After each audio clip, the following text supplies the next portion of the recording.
اعوذ باللہ من الشیطان الرجیم بسم اللہ الرحمن الرحیم۔ اللہ تبارک و تعالیٰ کے نام سے شروع جو بڑا مہربان اور نہایت رحم کرنے والا ہے۔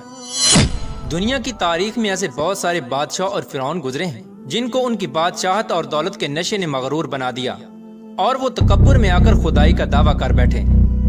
یہ بدبخت لوگ اپنی بے شمار مال و دولت اور بادشاہت کے نشے میں بدمست ہو کر اللہ تبارک و تعالیٰ کی وحدانیت کو للکارنے لگے اور معاذ اللہ خدائی کا دعویٰ کر بیٹھے۔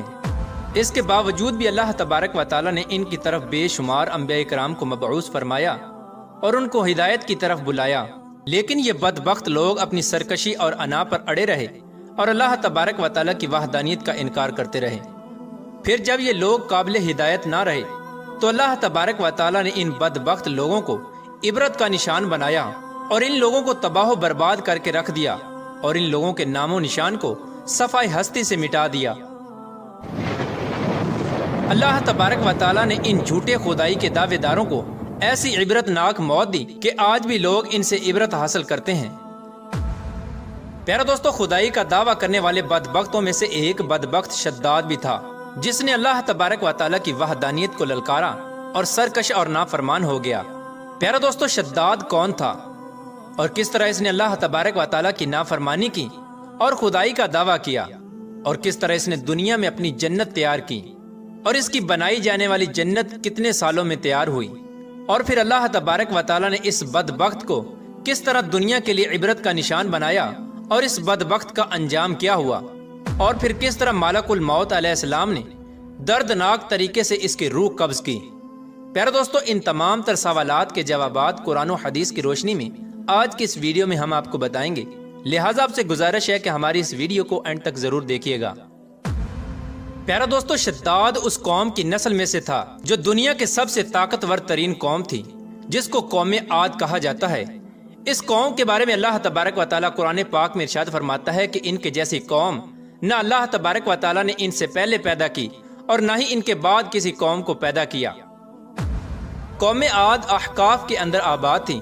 احقاف ایسی جگہ تھی جہاں ریت کے بہت ہی بلند و بالا ٹیلے تھے، اور احقاف کا یہ علاقہ یمن اور عمان کے درمیان بکھرا ہوا تھا۔ اس علاقے کے اندر قوم عاد 8,500 سال پہلے آباد تھی۔ اس قوم پر اللہ تبارک و تعالیٰ کا یہ خاص کرم تھا کہ اللہ تبارک و تعالیٰ نے اس قوم کو دنیا کی سب سے طاقتور قوم بنایا تھا۔ اس کے ساتھ ساتھ اللہ تبارک و تعالیٰ نے اس قوم کو سرسبز و شاداب باغات اور وافر مقدار میں کھیت عطا فرمائے تھے۔ اس قوم کے پاس بے شمار جانور تھے اور پینے کے لیے میٹھا پانی تھا۔ اس کے علاوہ بھی اللہ تبارک و تعالیٰ نے اس قوم کو بے شمار نعمتوں سے نوازا تھا۔ چنانچہ اس قدر مال و دولت اور نعمتوں کی فراوانی کی وجہ سے یہ قوم بھٹک گئی اور اللہ تبارک و تعالیٰ کی نافرمان قوم ہو گئی اور یہ باغی ہو گئے۔ ان کی ہدایت کے لیے اللہ تبارک و تعالیٰ نے حضرت ہود علیہ السلام کو ان کی طرف مبعوث فرمایا۔ حضرت ہود علیہ السلام اس قوم کو اللہ تبارک و تعالیٰ کے حکم سے تبلیغ کرنے لگے اور اللہ تبارک و تعالیٰ کی وحدانیت کی طرف بلانے لگے، لیکن یہ قوم اپنے کفر و شرک سے باز نہ آئی اور حضرت ہود علیہ السلام کا مذاق اڑانے لگی۔ شداد جو کہ اسی قوم کی نسل میں سے تھا، وہ اس قوم کا بادشاہ تھا اور یہ 2 بھائی تھے۔ روایات میں آتا ہے کہ ایک کا نام شداد تھا اور ایک کا نام شدید تھا۔ شدید پہلے بادشاہ بنا اور وہ فوت ہو گیا۔ اس کے فوت ہو جانے کے بعد شداد نے حکومت سنبھالی اور اس طرح یہ دنیا کی سب سے طاقتور قوم عاد کا بادشاہ بن گیا۔ پیارا دوستو، شداد ایک وسیع و عریض سلطنت کا بادشاہ تھا۔ شداد کی یہ بادشاہت یمن سے لے کر عراق تک اور بعض روایات کے مطابق ایران تک پھیلی ہوئی تھی۔ شداد نے اپنی طاقت کے زور پر بڑے بڑے بادشاہوں کو اپنے زیر کر لیا تھا۔ چنانچہ اس بدبخت کو حضرت ہود علیہ السلام نے سمجھانے کی بہت کوشش کی، لیکن اس کا دل بھی بند تھا۔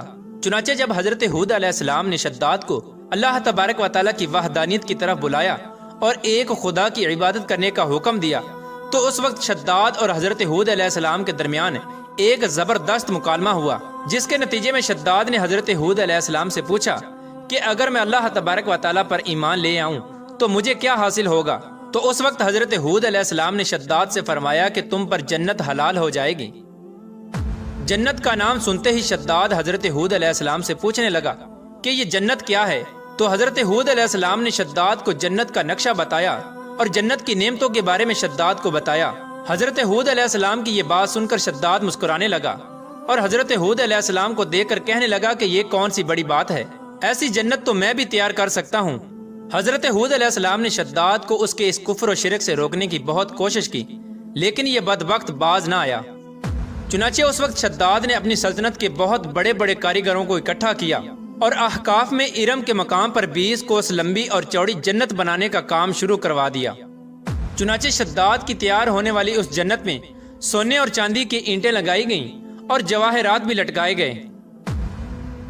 اس بدبخت شداد نے اپنی اس بنائی جانے والی جنت میں شہد، دودھ اور پانی کی نہریں بھی رواں کر دیں اور دنیا جہان کے خوبصورت درخت، پودے اور پھول بھی لگوا دیے اور اس جنت کو طرح طرح کے جواہرات سے مزین کر دیا۔ قوم عاد چونکہ پہلے ہی بلند و بالا پہاڑوں کو تراش کر محلات بنانے کے اندر ماہر تھی اور شداد کی سلطنت میں تو یہ فن عروج پر تھا، چنانچہ ریت کے ان بلند و بالا ٹیلوں پر بہت بڑے بڑے ستون کھڑے کر دیے گئے اور ان بلند ستونوں پر بڑی بڑی سونے اور چاندی کی عمارتیں بنا دی گئیں۔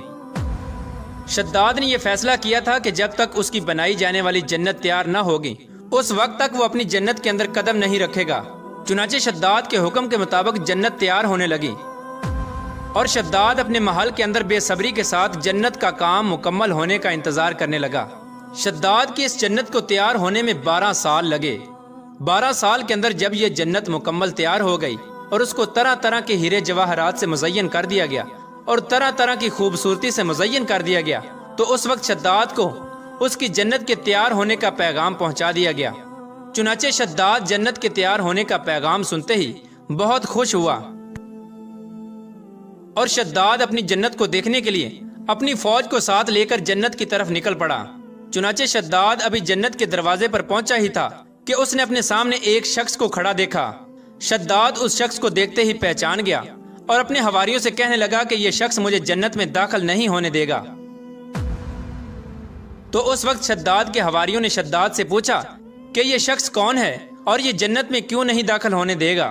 تو اس وقت شداد نے اپنے حواریوں سے کہا کہ یہ ملک الموت علیہ السلام ہیں جو کہ میری روح قبض کرنے کے لیے آئے ہیں اور یہ مجھے جنت میں داخل نہیں ہونے دیں گے۔